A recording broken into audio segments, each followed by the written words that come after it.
That's the city of Firaz. Firaz was the border between the Roman Empire and the Persian Empire. The Persians and the Romans hated each other's guts. They had been fighting each other 628 plus 52, right?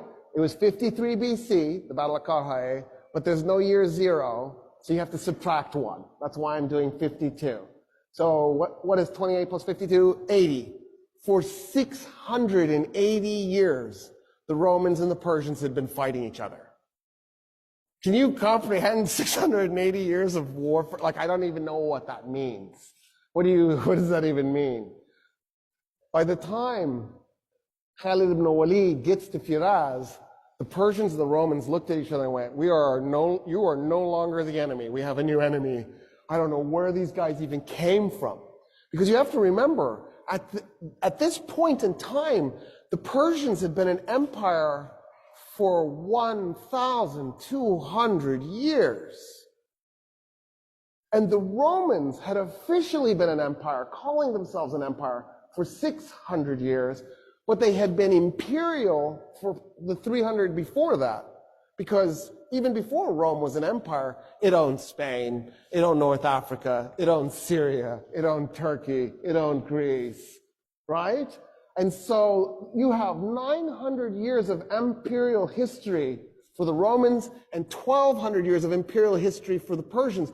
There's 21 centuries between those two empires. And they're also technologically the most advanced civilizations on Earth. And they had massive populations compared to the Arabs. They're down because of malaria, but the Arabs don't have any rivers. They don't have the agricultural capacity to support large populations. The Arabs are outnumbered, they're out-technologied, they're out-moneyed, they're out-experienced, they're out-equipped. And Khalid, in 1 year, has captured Iraq. Our military was there for 8 years. We didn't capture anything. We captured IEDs in the face.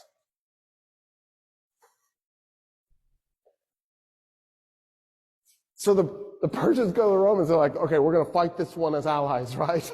And the Romans are like, yes, yeah, we're good. Because in the meantime, an Arab army has attacked from this side and is trying to get to Jerusalem. And so the Romans know that the Arabs, you're outnumbered, you're out-technology, you're out-moneyed, and you're facing two empires. Do you attack both at the same time? That makes no sense, but it's exactly what the Arabs did. They attacked the two oldest, most powerful empires at the same time, even though they were outnumbered by one, let alone both.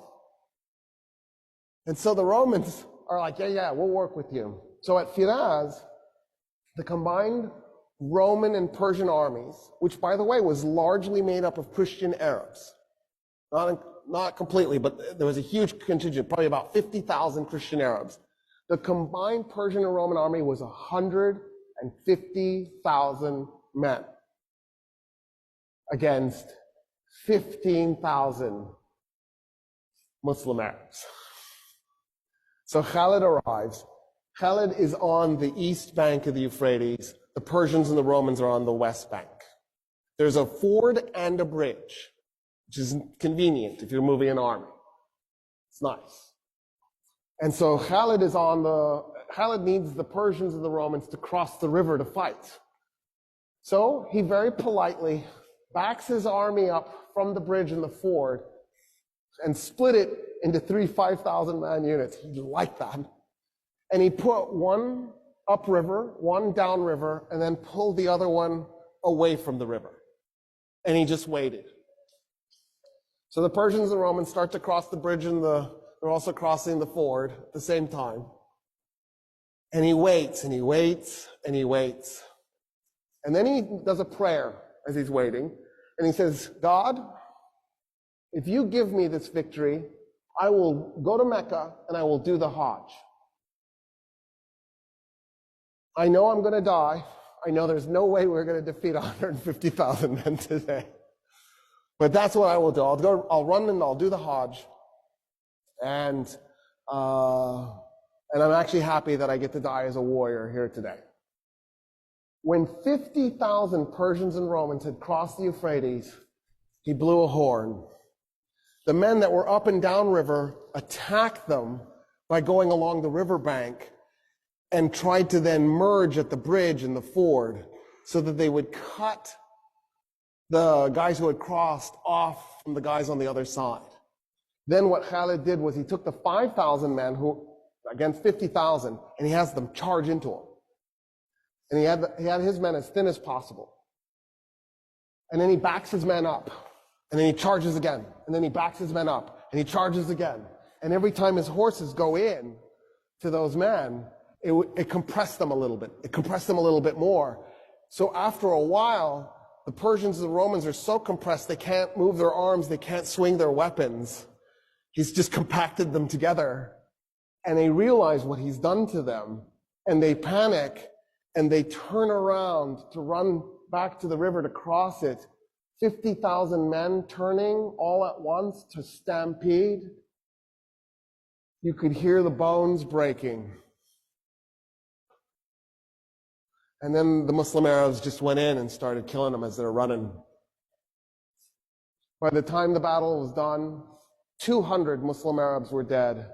50,000 Persians and Romans were dead.